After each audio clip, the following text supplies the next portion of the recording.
कई बार ना एक बिल्कुल आम सी रात की खामोशी में एक ऐसा राज छिप जाता है जो सालों साल नहीं सुलझता। आज हम एक ऐसे ही केस के बारे में बात करने वाले हैं, आखिरी सवारी, और उस ऑटो ड्राइवर की कहानी जो अचानक गायब हो गया। और ये बिल्कुल वैसी ही एक खामोशी की कहानी है। मतलब कोई चीख पुकार नहीं, कोई लड़ाई झगड़ा नहीं, बस एक आदमी, एक रात और एक ऐसा रहस्य जो आज तक अनसुलझा है। तो कहानी की शुरुआत होती है शिवपुरा चौक से। यहाँ एक 38 साल का ऑटो ड्राइवर था, नाम था रमेश यादव, अपने इलाके का जाना पहचाना चेहरा। उस रात भी सब कुछ हमेशा की तरह ही था, बिल्कुल नॉर्मल, जब तक कि वो एक सवारी नहीं आई। तो पहला हिस्सा है आखिरी सवारी। चलिए देखते हैं कि उस रात असल में हुआ क्या था, सब शुरू कैसे हुआ। अब जो सीसीटीवी फुटेज मिली ना, वो हमें रमेश के आखिरी पलों को दिखाती है। वो बस अपनी शिफ्ट खत्म करके घर जाने की तैयारी में ही था कि तभी वो एक अजीब सा आदमी आता है। फुटेज में दिखता है कि रमेश पहले तो मना करता है, पर फिर वो आदमी कुछ कहता है और रमेश जाने के लिए मान जाता है। बस यही वो आखिरी बार था जब किसी ने रमेश को देखा। पर सबसे अजीब बात पता है क्या है? उनकी मंजिल। वो लोग जा रहे थे पुरानी फैक्ट्री रोड की तरफ। अब ये एक ऐसा इलाका है जो बिल्कुल सुनसान वीरान है। रात में वहां कोई नहीं जाता, मतलब कोई क्यों ही जाएगा। और यहीं से शक की पहली कील ठोकती है। तो अब आता है दूसरा हिस्सा, जांच की शुरुआत। और ये एक ऐसी पहेली थी जिसका कोई अंत ही नहीं दिख रहा था। अगली सुबह हुई, पर रमेश घर नहीं लौटा। जाहिर है घरवाले परेशान होने लगे।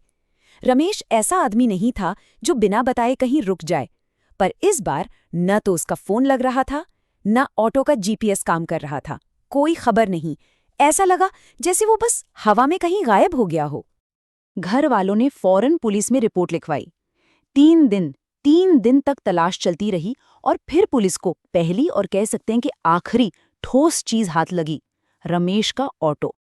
ऑटो उसी पुरानी फैक्ट्री के पास लावारिस हालत में खड़ा मिला।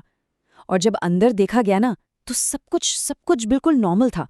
सीट पर रमेश का तौलिया वैसे का वैसा रखा था, मीटर भी बंद था। जोर जबरदस्ती या लड़ाई झगड़े का तो कोई नामो निशान तक नहीं था। बस 3 चीजें थीं जो वहां नहीं थीं: ऑटो की चाबी, खुद रमेश और वो आखिरी सवारी। लेकिन हाँ, पुलिस को एक चीज जरूर मिली। पीछे की सीट पर एक छोटा सा कागज का टुकड़ा पड़ा था और उस पर सिर्फ एक लाइन लिखी थी।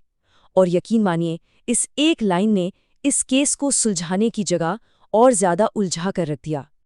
हैंडराइटिंग को जब एनालाइज किया गया तो नतीजा और भी कंफ्यूजिंग था। मतलब 70% तो ये रमेश की ही लिखावट लग रही थी, पर 30% चांस ये भी था कि शायद ये नोट किसी ने जबरदस्ती लिखवाया हो। तो सवाल अब ये था कि क्या रमेश अपनी मर्जी से गया था? चलिए अब आते हैं तीसरे हिस्से पर, फैक्ट्री का सुराग। अब सारी जांच का फोकस उस पुरानी वीरान फैक्ट्री पर टिक गया था। और वहीं एक पुराना सीसीटीवी कैमरा एक और राज से पर्दा उठाने वाला था।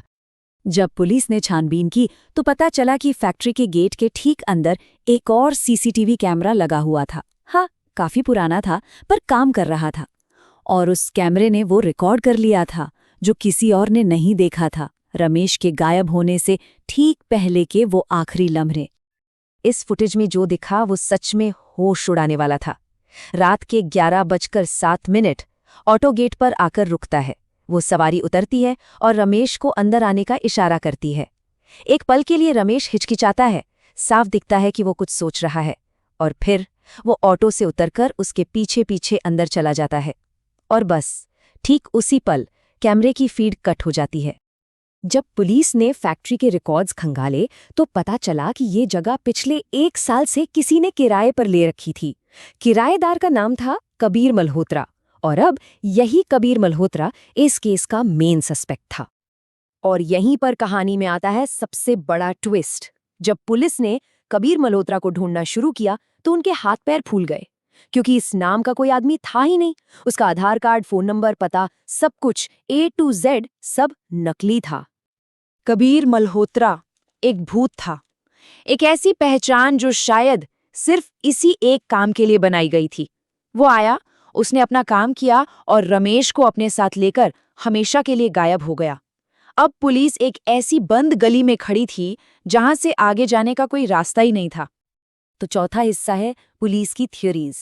जब सारे सुराग खत्म हो गए, सारे रास्ते बंद हो गए, तो पुलिस ने जो भी सबूत हाथ में थे उन्हीं के आधार पर ये अंदाजा लगाने की कोशिश की कि आखिर उस रात हुआ क्या होगा।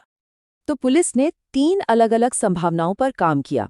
पहली थ्योरी थी जबरदस्ती गायब करना, मतलब वो सवारी रमेश को किसी गलत इरादे से फैक्ट्री के अंदर ले गई। दूसरी थ्योरी उस नोट से निकलती थी कि रमेश शायद अपनी मर्जी से भागा हो सकता है उसकी कोई अपनी परेशानी रही हो और उसने उस सवारी को बस एक बहाना बनाया।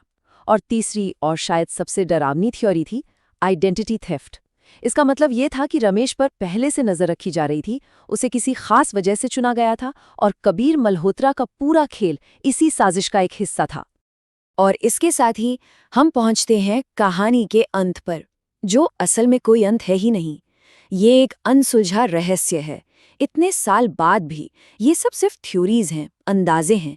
सच्चाई क्या है, ये आज भी एक बहुत बड़ा सवाल है। इस बात को आज पूरे 12 साल बीत चुके हैं। पूरे 12 साल बाद आज भी रमेश यादव का केस पुलिस की फाइलों में ओपन अनसॉल्व्ड बनकर धूल खा रहा है। और वो पुरानी फैक्ट्री, वो आज भी सील है, जैसे उसने उस रात के सारे राज अपने अंदर हमेशा के लिए दफन कर लिए हों।